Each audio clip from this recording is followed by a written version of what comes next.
Denny adalah seorang karyawan swasta.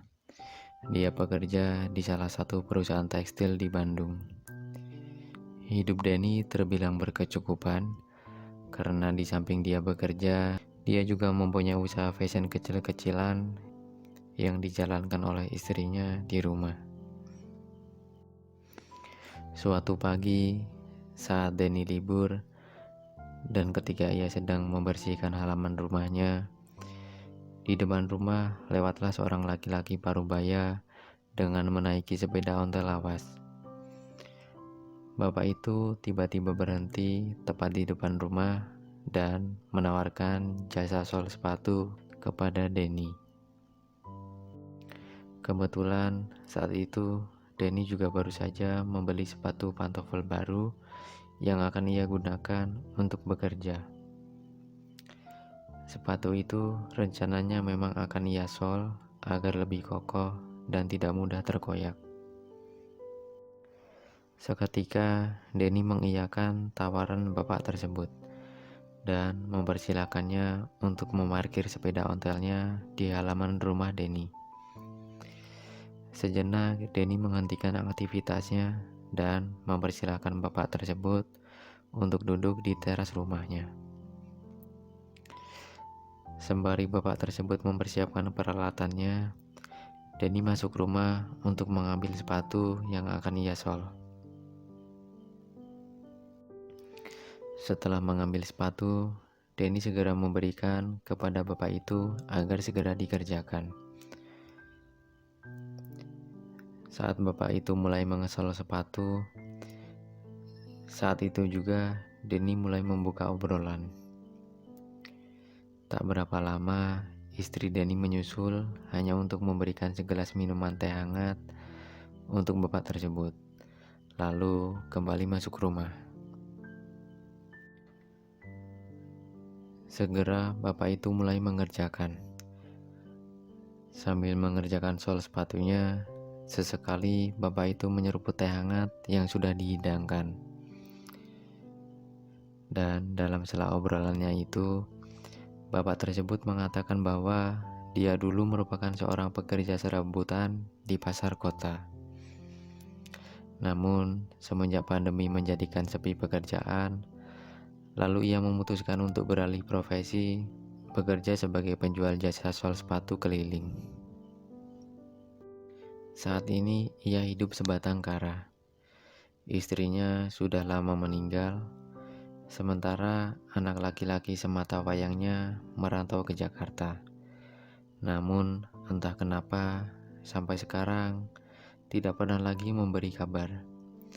Bahkan pulang pun tak pernah. Sejak lulus SMA 15 tahun yang lalu, anaknya langsung pergi merantau. Di sana entah apa pekerjaan anaknya. Namun hanya beberapa bulan saja, sesekali anaknya mengabari melalui surat dan bahkan memberikan kiriman berupa uang. Namun sekarang situasinya sudah berubah.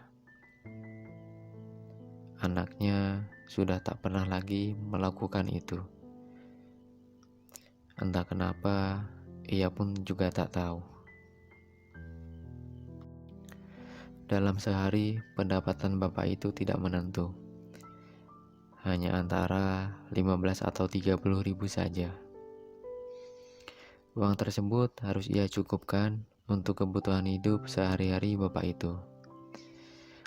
Belum lagi ketika tidak ada yang memakai jasanya, terpaksa ia pulang dengan tangan kosong. Dan terpaksa juga di hari itu dia harus berpuasa makan karena memang tidak ada lagi yang bisa ia beli untuk dimakan.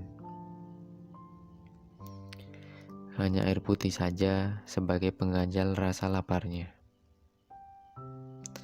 Karena memang tak selalu orang-orang membutuhkan jasanya.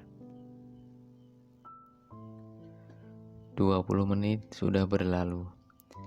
Terlalu asik mengobrol, tak terasa sepatu Denny sudah rampung dikerjakan. Sambil menunjukkan hasil sol sepatu Denny yang tanpa hasilnya rapi, Bapak itu mengatakan bahwa ia telah selesai mengerjakan. Setelah Denny mengecek kondisi sepatu pantofelnya, sambil bertanya berapa jasa yang harus Denny bayar, bergegas dia merogoh dompet di saku celananya. Lalu ia membuka dompetnya dan mengeluarkan uang pecahan 100.000, lalu mengelurkan uang tersebut ke bapak itu.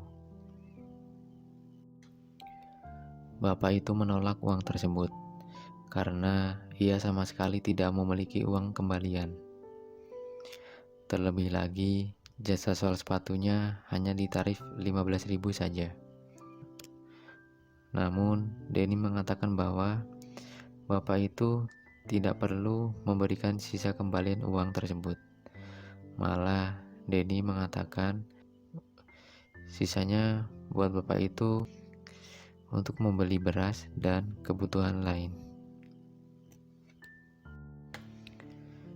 Sambil mata mulai berkaca-kaca, bapak itu menerima lembaran uang 100.000 rupiah tersebut, sembari mengucapkan terima kasih kepada Denny, dan sambil mendoakan kebaikan-kebaikan untuk Denny. Setelah membereskan peralatan yang baru ia gunakan, bapak itu bergegas menuju sepedanya dan sambil pamit menuntun sepedanya keluar dari halaman rumah Denny.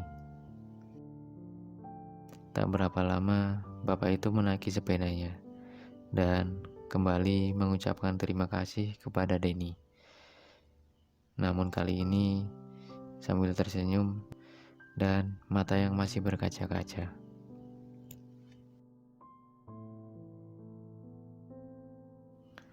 Dalam kisah ini, kita bisa belajar bahwa selagi mampu, sebisa mungkin kita membantu kepada sesama yang sedang membutuhkan.